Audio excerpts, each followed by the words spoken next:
আসসালামু আলাইকুম, সবাইকে শুভেচ্ছা জানাচ্ছি। মাসুম মাহবুব দেখছেন ওপেন দ্য ইউটিউব চ্যানেল এবং মাসুম মাহবুব ফেসবুক পেজ। আসাম থেকে জানাচ্ছেন আমাদের এক ভাই, দেখছেন, হ্যাঁ? সকল দর্শকদের শুভেচ্ছা জানাচ্ছেন আরেক ভাই, ওকে আলমগীর ভোলা থেকে, ডক্টর আলমগীর। আমার কিছু দর্শক আছেন, আমি দেখি যে যারা আমার প্রতিটি লাইভে অ্যাটেন্ড করেন, তারা সবসময় খবরের জন্য অপেক্ষায় থাকেন, বোঝা যাচ্ছে তাদের জন্য। প্রিয় দর্শক, আমি সংক্ষিপ্ত এই লাইভটি করব যতটুকু পারি। দুপুরবেলায় আসলেই আপনারা সবাই হয়তো টায়ার্ড। শুরু করি আমার কাছে আজকের যে ইম্পর্টেন্ট খবর আছে সেগুলো। প্রথম কথা হলো, আজকে সেই কাঙ্ক্ষিত দিন, কাঙ্ক্ষিত না, অপ্রত্যাশিত দিন। ডোনাল্ড ট্রাম্প কালকে ঘোষণা দিয়েছিলেন আজ ইরানে জাহান্নাম নামাবেন।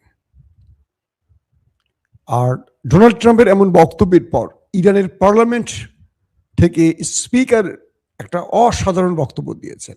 তিনি বলেছেন, ইরান তার সিদ্ধান্ত থেকে এক পা পেছনে যাবে না এবং ইরান শত্রুকে মোকাবেলায় তার সর্বোচ্চটা দিয়ে লড়াই চালিয়ে যাবে। এর পরপরই আমরা দেখলাম নেতা কাকুর বাড়িতে ব্যাপক অ্যাটাক শুরু হয়ে গেছে, তার দেশে আর কি, বাড়ি বলতে তার দেশ বোঝাচ্ছে।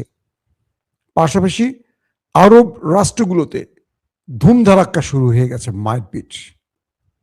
দর্শক, পাশাপাশি ইসরায়েল অভিযোগ করেছে যে রাশিয়া তারা ইরানকে সব রকম তথ্য দিয়ে সহযোগিতা করছে। কি তথ্য? ইসরায়েলের কোন পজিশন থেকে কারা কিভাবে ইরানে অ্যাটাক করছে, পাইলটদের নাম, ঠিকানা, এভরিথিং রাশিয়া ইরানকে দিয়ে দিচ্ছে, আর ইরান সেই অনুপাতে টার্গেটগুলোতে হিট করছে। কে বলছে এটা? ইসরায়েল। অন্যদিকে এই যুদ্ধের মানে আজকে যে প্রায় 91তম ধাপ ইরান চালাচ্ছে, প্রায় 40 দিন হয়ে গেল। এই লড়াইতে শেষ পর্যন্ত আমেরিকাকে ইরানের পার্লামেন্টের স্পিকার বলেছে, তোমাকে আত্মসমর্পণ করতে হবে। চলুন আমি একটা একটা করে গুরুত্বপূর্ণ খবরগুলো দিচ্ছি। সন্দীপ থেকে দেখছেন মাহমুদুল হাসান ভাই, দাওয়াত দেন না তো সন্দীপের ভাইরা আমাদেরকে। সন্দীপ এত সুন্দর একটা জায়গা, আমার জীবনে একবার যাওয়া হলো না, কেউ জীবনে দাওয়াত দিল না আমাকে। আহা, এই দুঃখে মরে যাব। দর্শক, প্রথম যে খবরটি দিয়ে শুরু করতে চাই সেটি হলো, ইরান ইসরায়েলে ব্যাপক অ্যাটাক শুরু করেছে এবং যে মিসাইল বা ড্রোন দিয়ে অ্যাটাকগুলো করছে, এতে করে ব্যাপক ক্ষতির মুখে পড়ে গেছে দেশটি। আর তাই ইসরায়েল অভিযোগ করছে যে রাশিয়া ইরানকে সব রকম তথ্য দিয়ে এই যুদ্ধে ইসরায়েলের ক্ষয়ক্ষতি বাড়াচ্ছে। প্রশ্ন আসতে পারে না যে ইসরায়েল এই অভিযোগটি কি করে করে, যখন আমেরিকার মতো পরাশক্তি, সুপার পাওয়ার, তারা ইসরায়েলের হয়ে ইরানের বিরুদ্ধে লড়াই করছে এবং বলা হচ্ছে যে মানে কত হাজার অ্যাটাক ইরানে হয়েছে। এখন এই মুহূর্তে আজকে হয়তো হিসাবটা দিতে পারবো না, আমি 2-3 দিন আগে লাইভও বলেছি যে লক্ষ লক্ষ প্রায় অ্যাটাক হয়ে গেছে ইরানের মধ্যে। এবং কালকে না, আজ থেকে 3 দিন আগে ইরানে যে কমান্ডো অপারেশনটি আমেরিকা করেছিল, সেখানেও শুধু আমেরিকা নয়, ইসরায়েল যৌথভাবে ইরানে এই অপারেশনটি চালিয়েছে এবং দুপক্ষের ব্যাপক ক্ষয়ক্ষতির মুখে পড়েছে। ইসরায়েল বলছে এই হামলায় মানে এই অপারেশনে তাদের অনেক কমান্ডো নিখোঁজ হয়ে গেছে, মানে ওপারে চলে গেছে। ডোনাল্ড ট্রাম্প তিনি এই বিষয়টিকে স্পষ্ট স্বীকার না করলেও মার্কিন গণমাধ্যমগুলো বলছে ইরানের শক্ত প্রতিবাদে বা প্রতিরোধে বা প্রতিঘাতে এই দুটো দেশ ব্যাপক ক্ষতির মুখে পড়েছে। আমেরিকানরা প্রশ্ন তুলেছে যে মিস্টার ট্রাম্প 1 থেকে 1.5 ডজন এয়ারক্রাফট একজন পাইলটের উদ্ধারের নাম করে যে ক্ষতিগ্রস্ত করলো, এই অর্থ বা এই বিশাল খরচ আমেরিকানরা বহন করবে না ট্রাম্পের স্বেচ্ছাচারিতা বহন করবে? রাশিয়া স্পষ্ট আমেরিকাকে বলে দিয়েছে যে তুমি ইরানকে যে বারবার আলটিমেটাম দিচ্ছ, তুমি কে এই ধমকটি দেবার? রাশিয়া আমেরিকাকে বলছে তুমি কখনো 48 ঘন্টা, কখনো 5 দিন, কখনো 10 দিন যে আলটিমেটাম দিচ্ছ, তুমি আলটিমেটাম দেয়ার কে? আমেরিকা রাশিয়ার এই প্রশ্নের উত্তর এখনো দেয়নি। তবে ডোনাল্ড ট্রাম্প কালকে বলেছেন আজ মঙ্গলবার পুরো ইরানে তিনি জাহান্নাম নামাবেন, পাথরের যুগে পাঠিয়ে দেবেন। এর উত্তরে ইরানের স্পিকার তিনি বলেছেন যদি ইরানের কোনো পাওয়ার প্ল্যান্টে, কোনো জ্বালানি প্ল্যান্টে একটি অ্যাটাক হয় তাহলে নেতানিয়াহুর দেশ এবং আরবের দেশকে পাথরের যুগে পাঠানো হবে। বুঝতে পারছেন? ইতিমধ্যে সৌদি আরব, আরব আমিরাত, কুয়েতে ব্যাপক অ্যাটাক শুরু হয়ে গেছে ইরানের পক্ষ থেকে। ইরান বলছে যদি ইরানের যে ক্ষেত্রগুলোকে টার্গেট করবে আমেরিকা, ইরান শত্রু সেই টার্গেটে হিট করবে। আমেরিকা কোন কোন টার্গেট সিলেক্ট করেছে ইরানের? প্রথমে পাওয়ার প্ল্যান্ট, সেকেন্ড ইরানের পানির প্ল্যান্টগুলো যেখান থেকে পানিকে শুদ্ধ করা হয়, শোধন করা হয়। 3 নাম্বার তাদের বিভিন্ন গুরুত্বপূর্ণ স্থাপনা। 4 নাম্বার ইরানের মিলিটারি বিভিন্ন স্টেশনগুলোকে টার্গেট করা হবে এবং তাদের সামরিক খাতগুলোকে টার্গেট করা হবে। উত্তরে ইরান বলেছে যে আমরা সেম প্রথমে গালফ কান্ট্রির মার্কিন স্বার্থ সংশ্লিষ্ট পাওয়ার প্ল্যান্টগুলোকে উড়িয়ে দেব এবং তিনি বলছেন যদি ইরানের বিদ্যুৎ ব্যবস্থায় হিট হয় পুরো আরবকে অন্ধকার করে ফেলব। আরবরা কখনো লোডশেডিং কি এটা জানেই না। আপনারা কি জানেন লোডশেডিং কি জিনিস? বাংলাদেশিরা, আমার মনে হয় এটা আপনাদেরকে প্রশ্ন করার চেয়ে বড় প্রশ্ন করতে হবে, বাংলাদেশে বিদ্যুৎ থাকে কখন? এখনো গ্রাম অঞ্চলে গেলে বাংলাদেশের, আমি যখন কোনো গ্রাম অঞ্চলে একটু বেড়াতে যাই, ঘুরতে যাই, বিদ্যুৎ দেখি না সারাদিনও, তো পাওয়ার ব্যাংক সঙ্গে নিয়ে যাই। পাওয়ার ব্যাংক ব্যাকআপ না দিতে পারলে গাড়ি থেকে, গাড়ি চলমান থাকা অবস্থা গাড়ি থেকে মোবাইল চার্জ দেওয়া যায়, এইভাবে মোবাইলে চার্জ দিতে হয়।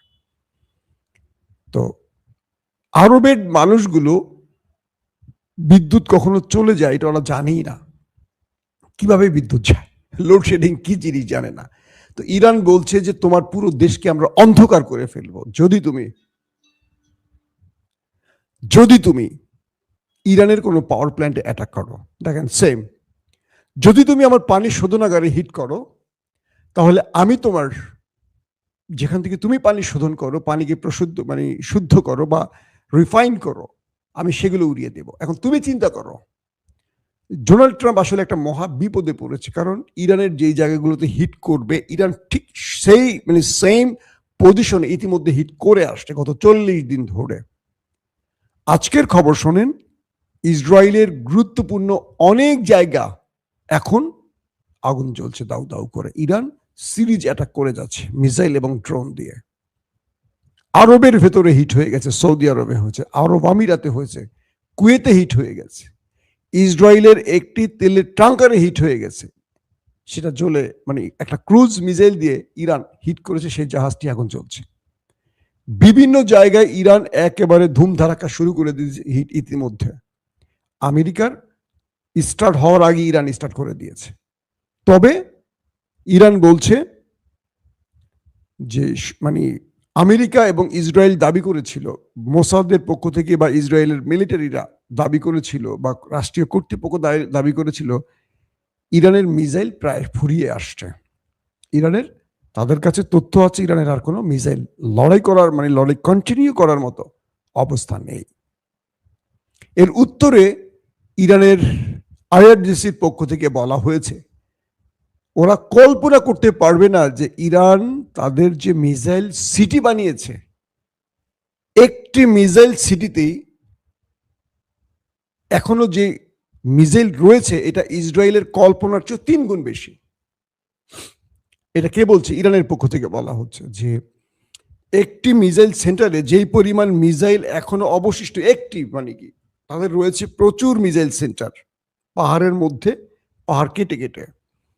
তারা বলছে যে একটি মিসাইল সেন্টারে যে পরিমাণ মিসাইল এখনো মজুদ আছে এটা ইসরায়েলের তারা যে কল্পনা করছে তার চেয়ে 3 গুণ বেশি। এবং তারা কিছু ভিডিও রিলিজ করেছে, রানিং ভিডিও, এগুলো পূর্বের রেকর্ডকৃত বা আর্কাইভ ফুটেজ নয়। তার মানে ইরান শুধু লড়াই করছে না, প্রতিনিয়ত মিসাইল তৈরি করছে। তথ্য এসছে ইরানের কাছে রাশিয়া এবং চীন কিছু এক্সক্লুসিভ জিনিস পৌঁছে দিয়েছে ত্রাণের নাম করে। কি হতে পারে সেগুলো? অন্যদিকে ইরান যে দাবি করেছে তারা 100 বছরের অপেক্ষার একটি গেম চেঞ্জিং বিষয় দেখাতে যাচ্ছে বিশ্বকে, সেটা কি? সেটার জন্য এখনো আমরা অপেক্ষায় আছি। সবার আগে আপনাদের জানাবার চেষ্টা করব। কয়েকটি সূত্রের দাবি, ইরানের রাষ্ট্রীয় কর্তৃপক্ষ না, ইরানি কিছু সূত্রের দাবি, ইরান বিশ্বকে চমকে দেবার মতো কিছু করতে যাচ্ছে। কি সেটা আমি জানি না, আপনারা জানলে কমেন্ট করেন। তবে আমি ধারণা করছি ইরান নিউক্লিয়ার পরীক্ষা চালায় কিনা, এটা আমার একটা সম্ভাব্য ধারণা থেকে বলছি। তার পরের গুরুত্বপূর্ণ খবরটি কি? ইরান তার 70 লক্ষ, ইরান বলছে তার 70 লক্ষ সেনা প্রস্তুত। প্রশ্ন করবেন মাসুম ভাই, এটা তো একটু গুল মেরে ফেললেন। না, ইরান যখন তার দেশের জন্য 10 লক্ষ স্বেচ্ছাসেবী ফাইটার সংগ্রহের ঘোষণা দিয়েছিল, তখন ইরানের ভেতর থেকে 70 লক্ষ আবেদন করেছে। এবার বিষয়টা ক্লিয়ার। অর্থাৎ ইরানের মার্কিন কমান্ডো নামার আগে ইরান 10 লক্ষ তার স্বেচ্ছাসেবী ফাইটার নিয়োগের ঘোষণা দিয়েছিল। ইরানের ভেতর থেকে 70 লক্ষ যুবক বা প্রাপ্তবয়স্ক তারা ইরানের সাথে যুদ্ধের জন্য, ইরানের পক্ষে শত্রুর বিরুদ্ধে যুদ্ধের জন্য নাম তালিকা এন্ট্রি করেছে। ইতিমধ্যে তাদেরকে বিভিন্ন ফরম্যাটে প্রশিক্ষণ দেয়া হচ্ছে এবং বলা হচ্ছে ইরানের মিসাইল নগরীর চারপাশে তাদেরকে প্রস্তুত রাখা হয়েছে, কারণ এত মিসাইল মারার জন্য তো প্রচুর লাগবে। এই মিসাইল নগরী থেকে তো মিসাইল বের করে হিট করতে হবে, এবং ইরান বলছে তাদের মিসাইল লঞ্চারেরও কমতি নেই, বরং পর্যাপ্ত আছে। শত্রুকে সারপ্রাইজ দেওয়ার জন্য ইরান প্রস্তুত। এবং এই 70 লক্ষ যুদ্ধ করবে কি করবে না, ইরান শুধু মেসেজ দিয়েছে 70 লক্ষ স্বেচ্ছাসেবী ফাইটার প্রস্তুত হয়ে গেছে, তাদের প্রয়োজনে তারা এদেরকে ব্যবহার করবে এবং ট্রেনিং চলছে এদেরকে ধারাবাহিক। বিশাল অঞ্চল তো ইরান, ছোট্ট একটি দেশ নয়, তাদেরকে বিভিন্ন জায়গায় ট্রেনিং দিয়ে প্রস্তুত করা হচ্ছে। এবং ইরান তার লাস্ট মেসেজ এটি দিয়েছে, আমেরিকা তুমি আত্মসমর্পণ করো, তোমার সময় ফুরিয়ে এসছে। এই কথা ইরান কখন বলে, কখন বলতে পারে? যখন ইরানের আত্মবিশ্বাস আকাশচুম্বী। বুঝতে পেরেছেন? এবং ইরানের স্পিকার একটা হৃদয় বিদারক বক্তব্য দিয়েছেন, ইরানিদেরকে প্রস্তুত থাকতে বলেছেন এই অন্ধকার চিরদিন থাকবে না, এই অন্ধকার কেটে যাবে, বিজয় আসবে। ইরান বলছে কোনো প্রকার যুদ্ধবিরতির জন্য আমেরিকার সাথে আলোচনা নয়, কারণ তাদেরকে আমরা বিশ্বাস করি না, বিশ্বাসঘাতক বা অবিশ্বাসী তারা। তাদেরকে আন্তর্জাতিক গ্রান্টার রাষ্ট্র দিতে হবে এবং তারা কোনো দুর্বল দেশ না, চীন, রাশিয়া, জাতিসংঘের মতো দেশ বা আরবকে আসতে হবে, এবং আমেরিকাকে অবশ্যই গালফ ছেড়ে যেতে হবে, আরব ছেড়ে যেতে হবে,